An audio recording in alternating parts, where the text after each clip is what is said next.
Monday, the 27th of April.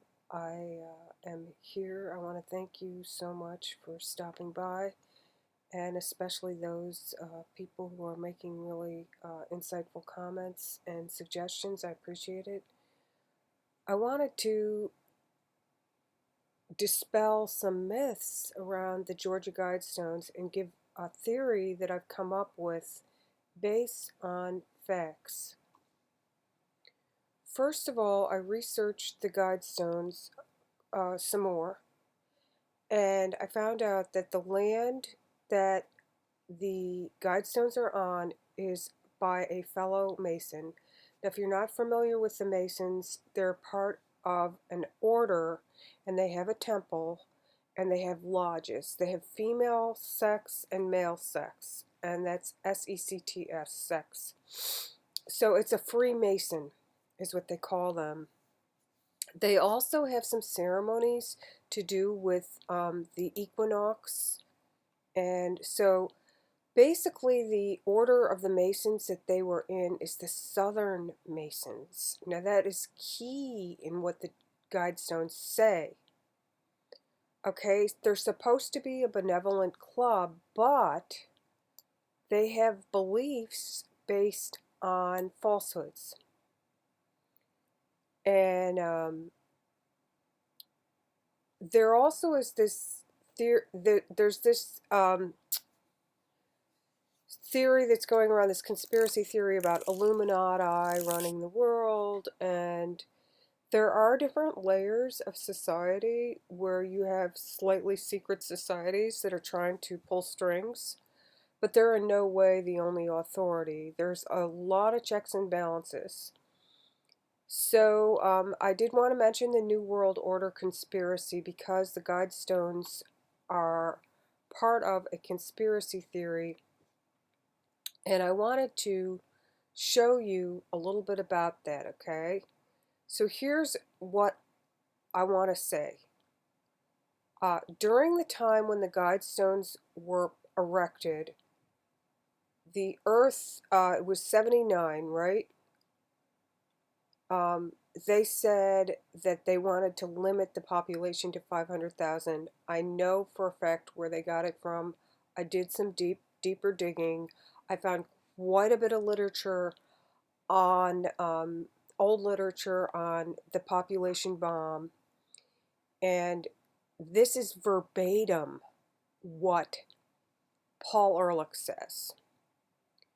Now, this Paul Ehrlich should not be confused with the Nobel Peace Prize winner Paul Ehrlich. That's an MD. Paul Ehrlich wrote a book called The Population Bomb. He got a lot of grant money, I believe, working at Stanford University as a conservation biologist. And he was a doomsday person telling people they needed to, that the population could not be sustained, and for some ridiculous reason, he wanted us to have reverse less people. He was saying we were overpopulated, and he was wrong. And so these are the different articles that I went on, and I discovered that the Planned Parenthood back then had wanted to help women to not have unintended pregnancies, and they had a big meeting, and they had a transcript of the meeting, and they mentioned Paul Ehrlich, and they mentioned Margaret Sanger. So I looked at Margaret Sanger, and I found out she was a prolific author, and that her mother had 18 pregnancies, and 11 of the pregnancies came with babies that grew into adults, but 7 of them died.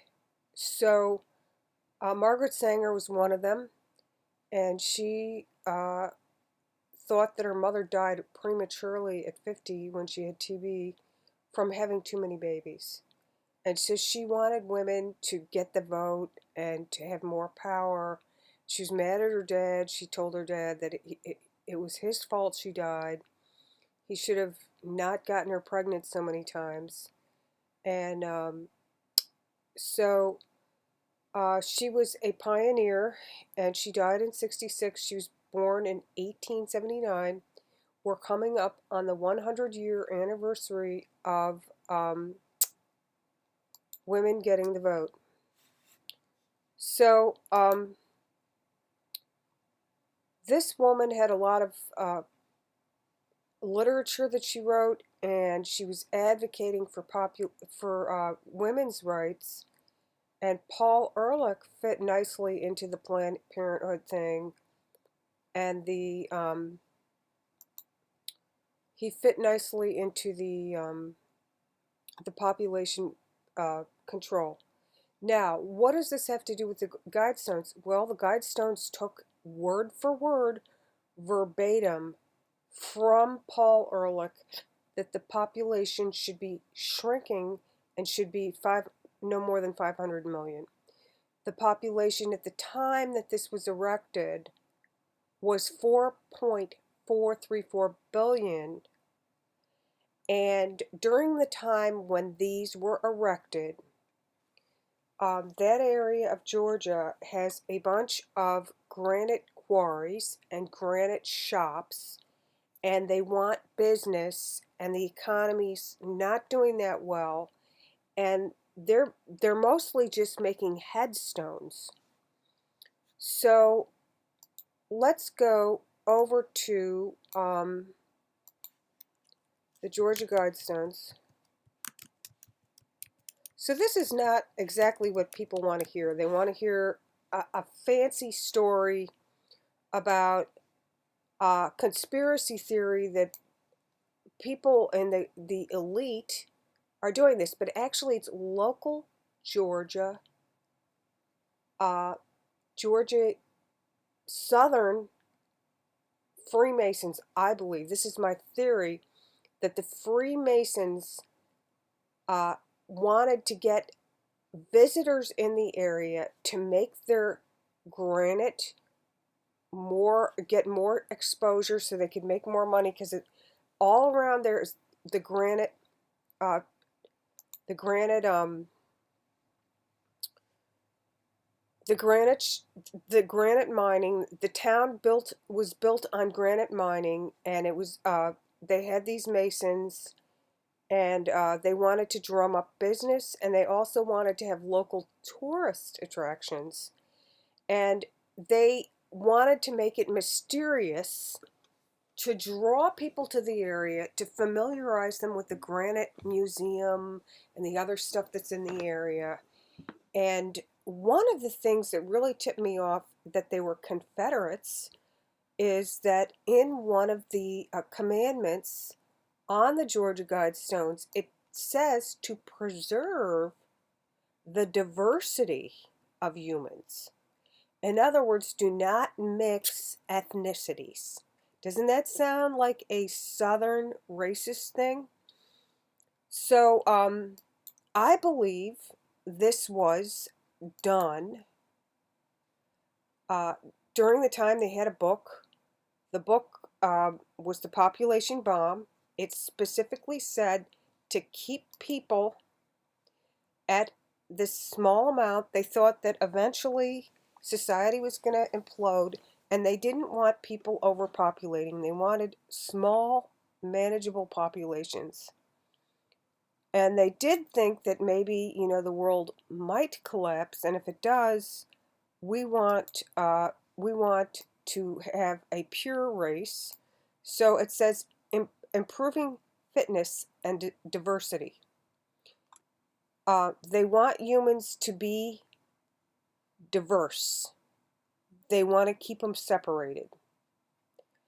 But they want one language. They don't want foreigners coming in and speaking Spanish or other languages. They want everybody to speak English.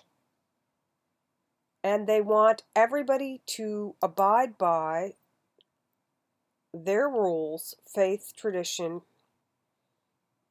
and tempered reason. So basically, they want to be in power, and they do want a one world order, but they don't want it. So they basically put this utopia idea up, and they're not really appreciating, the federal government. They're saying they want just laws. So, and they have this time capsule here, and they're leaving a little mystery, and they're saying, hey, if something does happen, if there is a bomb or something, we've got this here. So basically, it was, do you see how it says the vast majority of those who fought and died for the Southern Confederacy had little in worldly goods or comforts, neither victory nor defeat, would have greatly altered their lot, yet for 4 long years they waged one of the bloodiest wars in history. They fought for a principle, the right to live life in a chosen manner. This it's this is the dedication to the cause that drove them to achieve a moment of greatness which endures to this day. This is in the Stone Mountain, the Confederate Memorial in the Stone Mountain. Now, the Georgia Guidestones are, I don't know where that is. It came up in the feed on a search for Georgia Guidestones, but the Georgia Guidestones are in the South. There is a bit of a southern thing going on, but there's a lot of conspiracy around it, and I honestly think that it was made by locals that were in the Masons to drum up business, and they purposely. Now the Masons have rituals with the sun, with the equinox, and they set this up for their rituals as well. Okay? So if you go to the Mason page, they call themselves Freemasons.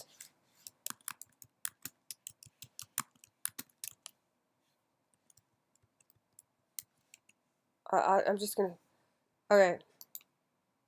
So basically, Freemasonry does the point within a circle allude to the equinox. Public ceremonies. They do public ceremonies, the Grand Lodge. So, you could do more research on the Masons, but it says here that they have these annual the cardinal ceremonies: Aries, Cancer, Libra, and Capricorn solstice. So these are their public ceremonies. They also have private ceremonies. They have 33 degrees, and there's also 33 bones in the spine. And it really has to do with a gentleman's club, and there's also a female section for the sisters. I think they call themselves some kind of star or something like that. But that's if they have spouses or significant others that are in it. And so they have these public ceremonies and everything. So my feeling is the Georgia Guidestones were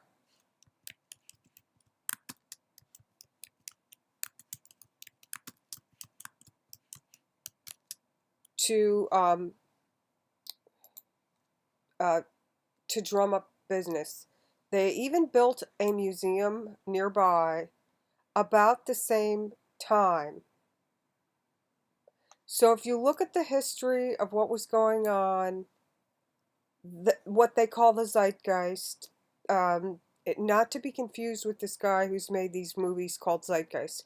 Zeitgeist is a term that's used in psychology to mean kind of like the mood of the day. And So Elberton, Georgia has granite factories, and it's a long time. It has quarries, and now they got tourism there after they got those Guidestones up. So basically, it's something that they did to make money, and it's kind of like clickbait or something for them before they had clickbait.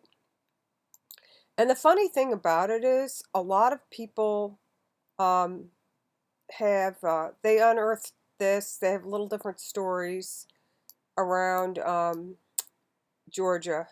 So basically, that's the long and short of it, okay? Elberton is the town where this happened, and these people needed to make a living, and they wanted to get a mystery going, to get people to come and see, kind of like the Area 51 or something. They wanted to put themselves on the map, put the granite in the front and center because they make granite products, and they used some literature of the time, the population bomb, and they also infused it with a little bit of their ethics, and they wanted something that was going to endure, but they didn't want to give away the secret. That the secret was that really their big thing was that they wanted to get money. They wanted to improve their quality of life, and they thought, well, how are we going to draw people to this area and spend money? So that's it.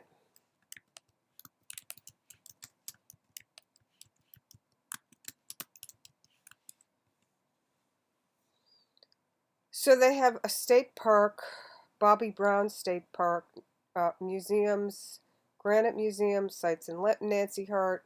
They got a couple of things that you can go see, and it's basically a tourist trap. Alright, well guys, thanks for watching. Let me know what you think. Do you think it's a big conspiracy? Honestly, I feel like it's not. I feel like it's more, well, maybe it is a conspiracy to commit fraud.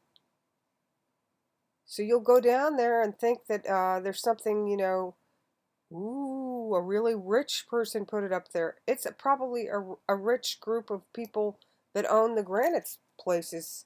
I would go look at the granite places, but I would bet you your bottom dollar that they set it up in a way that they didn't have to pay for it. And maybe they made a trust, and maybe they created uh, a non-profit for the arts or the enrichment, and that's a work of art.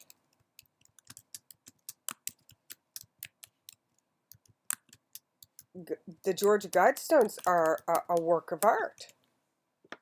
They can call anything they want art. But anyway, guys, so that's it. That's my theory, and I'm sticking to it. What do you think? I think there's just a layer of please come and visit and spend some money here. And by the way, we make some really great granite if you want to have granite countertops or granite headstone, and stay at the hotel and go see the museum. And that's it. All right, take care. Thanks for watching. Bye.